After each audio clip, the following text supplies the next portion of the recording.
इस वीडियो को देखने वाले सभी लोगों को मेरा नमस्कार। मैं संजय लोहार सर, पिछले कई सालों से मैं अंग्रेजी पढ़ा रहा हूँ और जब भी मैं कई लोगों को ये कहते हुए सुनता हूँ, अरे अंग्रेजी हमारे लिए बहुत ही कठिन है, हम अंग्रेजी में पैदल है, इसका मतलब है कि अंग्रेजी उनके लिए कठिन है। तो मैं कहता हूं कि अंग्रेजी आसान है और इस बात को हम साबित करेंगे।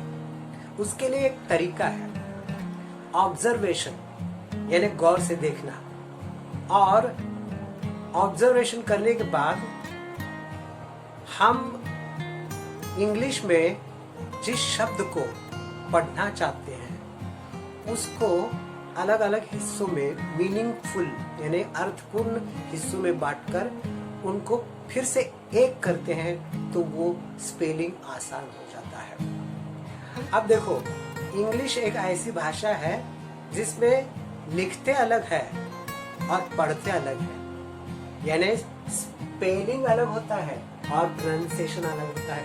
ये सबसे बड़ी कठिनाई सब लोगों को लगती है जब वो अंग्रेजी पढ़ना शुरू कर देते हैं, लेकिन उसको हम आसान कर सकते हैं। जैसे कि अभी मैंने बता दिया, ऑब्जर्वेशन के जरिए ये हम आसान बना सकते हैं और उसका प्रैक्टिकल मैं अब यहाँ करने जा रहा हूँ। तो शुरू किया जाए। पहला शब्द है ग्रामर। अब ये ग्रामर जो शब्द है उसमें बहुत से लोग ये गलती करते हैं, वो जब लिखते हैं स्पेलिंग को तो उसमें ई लिख देते हैं। ओरिजिनल स्पेलिंग में ए है, अब इस ए की जगह वो ई लिखते हैं, क्योंकि इन लोगों ने क्वेश्चन पेपर में भी यही स्पेलिंग देखा होता है और उन्हें ये मालूम नहीं है कि ये प्रिंटिंग मिस्टेक है, फिर वो उसी तरह से लिखते हैं। अब इस स्पेलिंग को अगर तुम गलत ना लिखना चाहो तो ये तरीका अपनाओ। कैसे? ग्रामर के स्पेलिंग को हमने ऑब्जर्व किया और उसे इस तरह से 3 हिस्सों में बांट दिया, जी का, RAM का और MAR का, यानी 3 हिस्सों में बांट दिया। अब देखो, GRAM राम, और मैं इस शब्द को इस तरह से RAM राम कह सकता हूँ, यानी राम राम जी, राम राम जी। अब इस RAM यानी रैम अगर उसको उच्चारण करें तो उसका मतलब होता है मेढ़ा। जो मेढ़ा होता है, रैम रैम जी, राम राम जी या रैम रैम जी कह सकते हो। उसी शब्द को हम इस तरह से भी याद रख सकते हैं। देखो, ये आर यानी अवर, ये आर यानी अवर, अम्मा यानी माँ, मदर, अम्मा यानी माँ, मदर।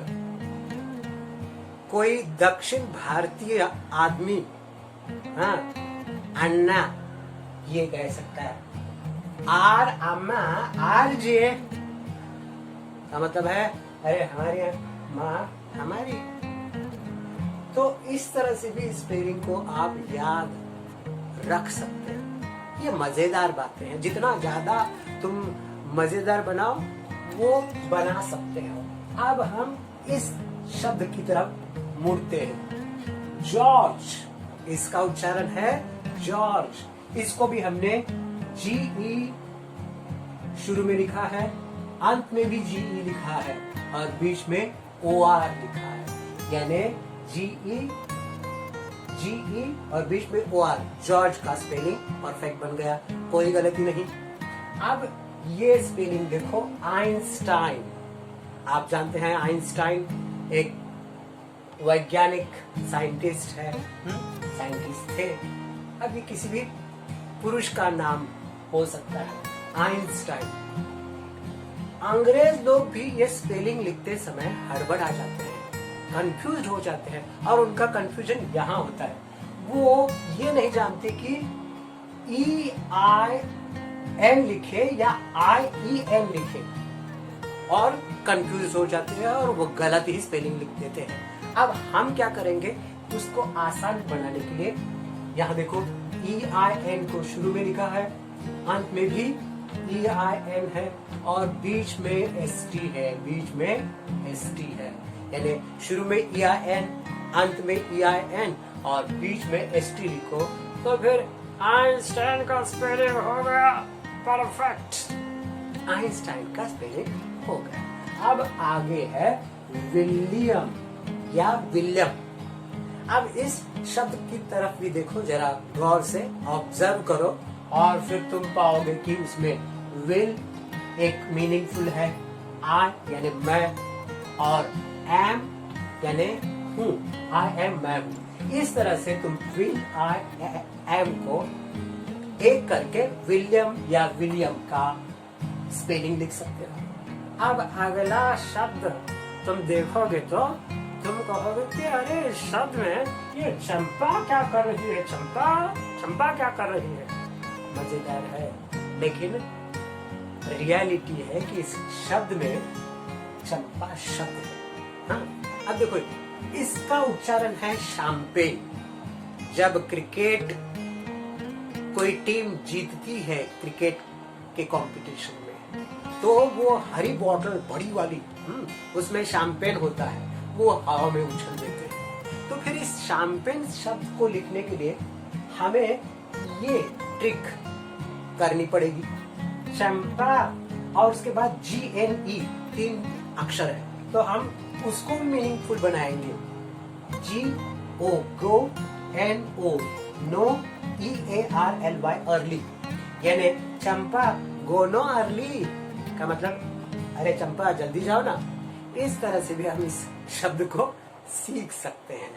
और उसके बाद ये देखो असैसिन, ये दूसरा या नेक्स्ट शब्द है, उसके आगे वाला असैसिन यानी कत्ल करने वाला, जो कत्ल करता है। ज्यादा से ज्यादा जो महान लोग होते हैं जैसे गांधी जी, हाँ, ये महान लोगों का कत्ल करने वाला जो होता है उसे कहते हैं असैसिन, कत्ल करने वाला। और इस शब्द का स्पेलिंग अगर तुम ठीक तरह से लिखना चाहोगे तो फिर देखो ये इसमें एस इन, एस और इन 3 शब्द है। एस का मतलब है डोंकी, गधा, यानी 2 बार एस और एक बार इन, तीनों मिलाओ तो फिर असैसिन यानी कत्ल करने वाला ये शब्द बनेगा। अब अगला शब्द है, इसको पढ़ोगे, बहुत से लोग उसे देखकर जानते भी होंगे कि ये इसका उच्चारण है माइकल जैक्सन। ये अगर कई लोगों ने इसे देखा नहीं होगा तो पहली बार देखने के बाद कहेंगे कि ये मिचाइल है। हाँ ठीक है, उसको हम इस तरह से भी पहले पढ़ेंगे, मिचाइल, और फिर बाद में कहेंगे कि अरे इसका उच्चारण मिचाइल नहीं माइकल है। फिर आसान हो जाएगा लिखने के लिए मिचाइल और फिर कहने के लिए माइकल, आसान हो गया। अब आए ये शब्द, देखो ये है लेफ्टिनेंट। क्या है इसका उच्चारण है लेफ्टिनेंट, लेफ्टिनेंट। अब इसको ब्रिटिश इंग्लिश में लेफ्टिनेंट कहा जाता है और अमेरिकन इंग्लिश में उसे लूटनंट कहते हैं। लूटेनेंट कहो या लूटनंट कह सकते हैं। यानी इसके उच्चारण अमेरिकन अलग करते हैं और इसका उच्चारण ब्रिटिश लोग भी अलग करते हैं। लेकिन इसका स्पेलिंग अगर याद रखना है तो हम उसे इस तरह से याद रख सकते हैं। इसमें लाई है, यू है, टेन है, एंट है, यानी लाई यू टेन एंट, एंट चिट्टी, टेन। इसको हम एक सेंटेंस भी बना सकते हैं, जैसे कि 10 नंबर वाली चिट्ठी तुम लेते रहो, ला यानी लेते रहना। 10 नंबर वाली चिट्ठी तुम लेते रहो, ला ल्यूटेनेंट, लेफ्टिनेंट। अब ये जो है वो है कर्नल, उसका उच्चारण है कर्नल, कर्नल। इस आर को हटा के तुम कर्नल भी कह सकते हो, कर्नल या कर्नल। अब ये आर्मी में, आर्मी ऑफिसर का ये रैंक है, लेफ्टिनेंट कर्नल। हाँ, जैसे कर्नल, लेफ्टिनेंट कर्नल, ये सारे आर्मी में ऑफिसर्स के रैंक होते हैं, उनके हुद्दे होते हैं। अब देखो, हम जैसे ये सीख रहे हैं, अब यहाँ हमने असैसिन को सीखा। इसका अगर वर्ब यानी कत्ल करना, ये शब्द अगर हम इसका सीखना चाहते हैं तो वो भी हम सीख सकते हैं। देखो कैसे, इसमें एस इन केवल लिखना पड़ेगा 8, एस इन 8 पूरा मिलकर बनेगा असैसिनेट, असैसिनेट यानी कत्ल करना।